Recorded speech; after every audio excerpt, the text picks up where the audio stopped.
Hey guys, it's me again, Manic.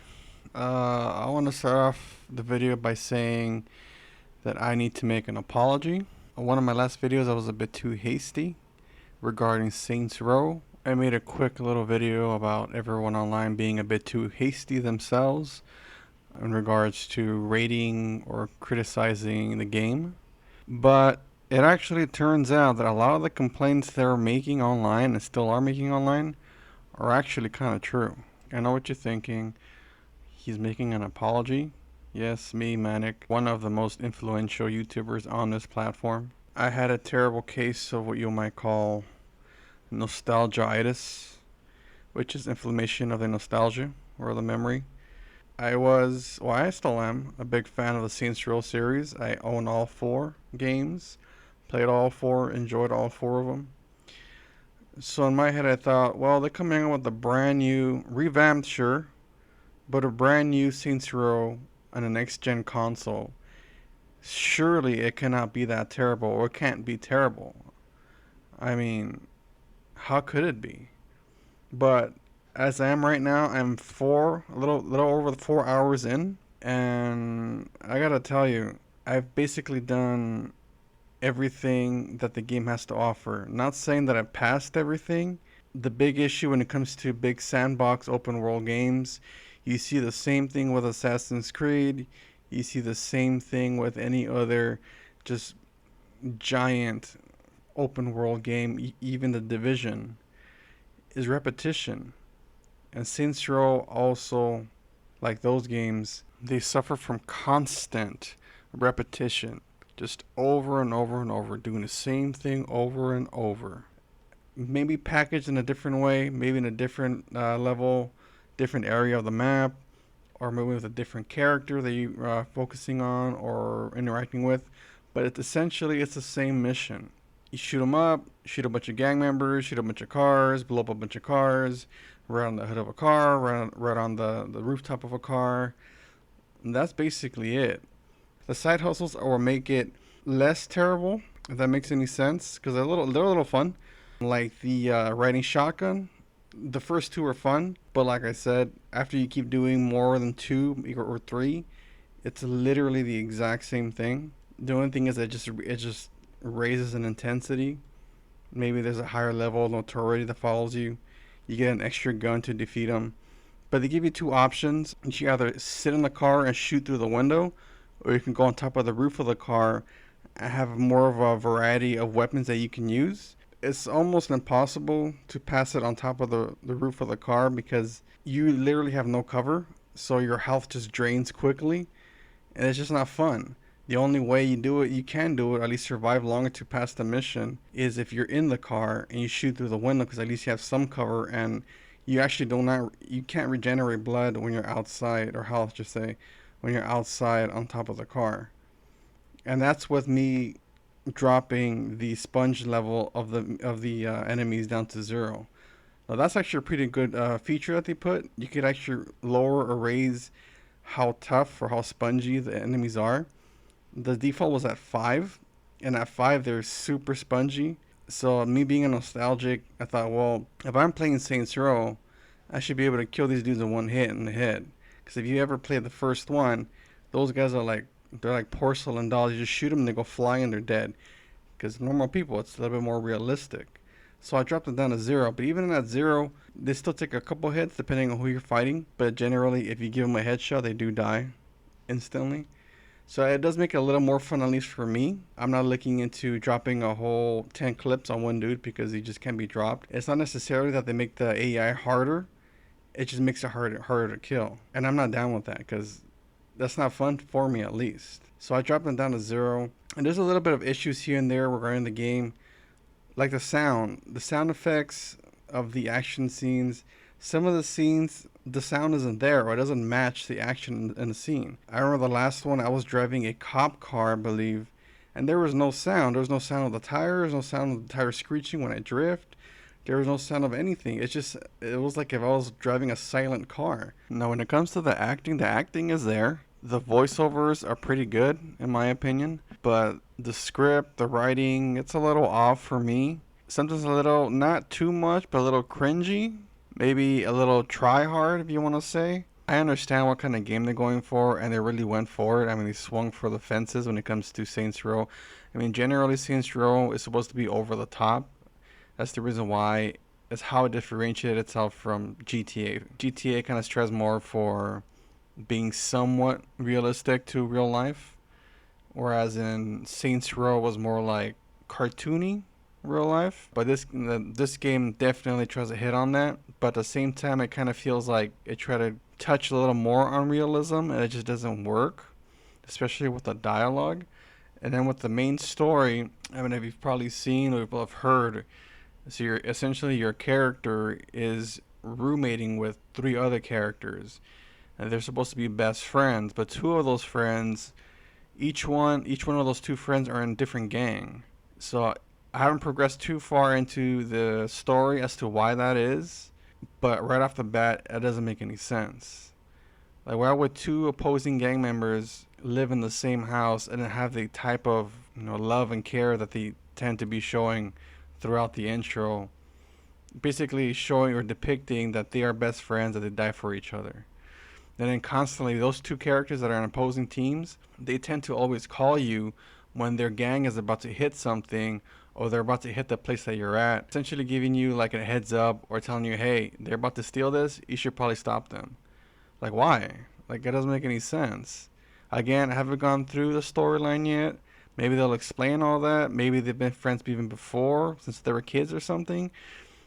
But it doesn't really say anything about that. And speaking of not telling you or things being vague, a lot of the controls are very vague. It doesn't tell you how to barrel roll. It doesn't tell you how to e-brake. I had to figure that one on my own. It doesn't even tell you how to change the station or how to do the wheel station. It's weird because I think within the second or third hour of me playing it, like suddenly the hints and tips would just show up randomly. Like, oh, by the way, this is how you go on top of the roof of the car, even though I've been playing for almost 2 hours. And I had not seen that tip until, well, within 2 hours. And then when it comes to the wingsuit, you pretty much gotta figure that out on your own. I knew it existed, so I had to kind of take some time to figure out how it worked, especially when it came to going on the roof of the car and wingsuiting off of it. It wasn't until maybe an hour after I figured that out that the game just decided to just pop out the hint. Oh yeah, by the way, this is how you use the wingsuit. It's little things like that. I'm not too sure. I don't know if the game's delayed or some kind of glitchy. I mean, some people have had issues with it being very glitchy. I've had a couple of glitches, but the biggest one that I had was around the end of hour four after I turned it off. I had finished one of the main missions where you essentially get the main base back, or you get the main base for your gang. That's when you become the Saints. And I don't want to say it's a long mission, but it's kind of a tedious mission because it consists of different little things you got to do to complete it. So I finished it, and of course, as always, the ending of the mission ends with a big shootout. A bunch of gang members in there, you gotta shoot them all out. But the game decided to just consistently load after I passed the mission, meaning I wouldn't go past the loading screen. I left it for about 10 minutes, and it wouldn't get off of the loading screen after I passed the mission, so I decided to hard close the game and go back on. And what happened was the game completely said, no, you didn't do the mission, you gotta do it again. So that really pissed me off. When stuff like that happens, that really pisses me the hell off because that should not be happening. I mean, I put all that time in playing that mission and doing everything I wanted to do, getting that money, getting that experience, just for the game just to crash and just essentially say, no, we're not gonna start you from where you started. You're just gonna have to do it again. That's very frustrating. Now, when it comes to the graphics, so let me put it this way. So before I got the game, I was actually playing or replaying GTA 5, and it's been since probably 2013, 2014 since I completed the campaign. And recently I thought, well, it's been such a long time that I could probably replay the campaign and I might feel like me playing it for the first time. So I was playing it and my wife was watching me. And at one point when I was playing it, I turned to her and I said, can you believe this game is almost 10 years old? I mean, look at the graphics. It still looks amazing. It's a game that's held its time. You play it right now and it looks like it just came out last year or this year. So in comes Saints Row, and I grab it and I pop it in and I'm playing it. And my wife looks over and she's like, "Is that good? Like, is that good graphics for this game or for a game of this year?" And I looked at it and in my head I was like, "Yeah, no, it's good graphics." I start making little excuses here and there. Start explaining that well, the game usually takes more of a cartoony personality, so it looks a little bit more cartoony, and this, and that. But eventually, I caught myself, and I was like, why am I convincing myself of the graphics? I'm not saying the graphics are terrible, but they're not all there. I mean, compared to an almost 10-year-old GTA 5 to a 2022 remake of Saints Row, it's non-comparable. And the way I think about it is, how is that even possible? How is that even okay? Like, this Saints Row should look very good, especially for its price tag. And unfortunately for me, I doubled down and I pre-ordered the Notorious Edition, which was about $90. Again, nostalgia. Big fan of Saints Row. Owned all four. I said, why the hell not? I haven't pre-ordered a game in a very long time. I'm not saying I regret it. Maybe I regret it a little. Maybe I should have waited a little bit to see some reviews or at least to see some gameplay. But I'm still happy that I bought it. I like all the stuff that it came with. It came with the art book and the DLC, basically the DLC season pass. And it came with little postcards and a poster. And it all came in like a cardboard slip-on box. And then the game itself came in a tin case. It looks nice. It looks a pretty good packaging. But back to the game, the graphics, the game itself, the environment, the city, it looks very nice. It's very well designed. It's pretty big. It's pretty stretched out. It's a big open area. But here's the main problem that a lot of people have also been complaining about, and it's also a problem that big open world games also have, is that the environment, even though it's designed very well, it feels very dead. It feels very empty, and it really does. The city, it has its details, it has its taggings, it has its pedestrians, it has its random encounters. Maybe you see a car broken down on the side, a cop car pulled over a car, they're talking outside. A couple of times I've seen that there's an accident, so the two cars crash, and there's a cop, what looks like taking their information. There's a little details that I appreciate. The big details to appreciate is sometimes you can find pedestrians like in backyards, basically setting off fireworks. And I don't know, it's a nice little detail. Like seeing that you'd be driving around, see some fireworks in the air randomly. But overall, the city doesn't have any. It doesn't have any energy. It doesn't have any life. There's nothing to do. It's a big open wasteland. And I'm looking at it. I'm trying to look at it objectively, and the way I see the game is, it's very bare bones. You could definitely tell that Volition is planning on adding more to it later. But why? Why has this become a trend where new games that come out now are only released with a minimum amount of content so that later on they can add more to it? I mean, in a way, I understand this is a way they can stretch it out, make more money out of it. They can make less games. You don't have to make a game every year to make money. Make one game, stretch it out for 3, 4 years. In this case, Rockstar, GTA 5 stretched it out for almost 10 years. Make it into a cash cow. Make a multiplayer. Make the multiplayer big, which I'm assuming that they're going to try to do with this game. I'm going to try the multiplayer, but I don't know. I don't know how it's going to be. I don't know what they're going to offer. I can see them adding more DLCs. Well, definitely, because I got the DLC pass. Especially the big areas where the desert is. The desert region is a huge part of the map, and you hardly get to go in that area. There's nothing over there. So I'm assuming there's going to be a bigger role in that area, bigger things to do. But again, why do we have to wait? Why do we have to wait for this brand new game that costs $70, $70 to $100? Why do we have to wait for more content? Why does the city have to feel so empty? I don't understand. I don't understand the thinking for these companies. Maybe it's our fault because we keep buying the damn games like that. Or we keep buying the games buggy. Or we keep buying the games day one and they freaking crash or they don't work.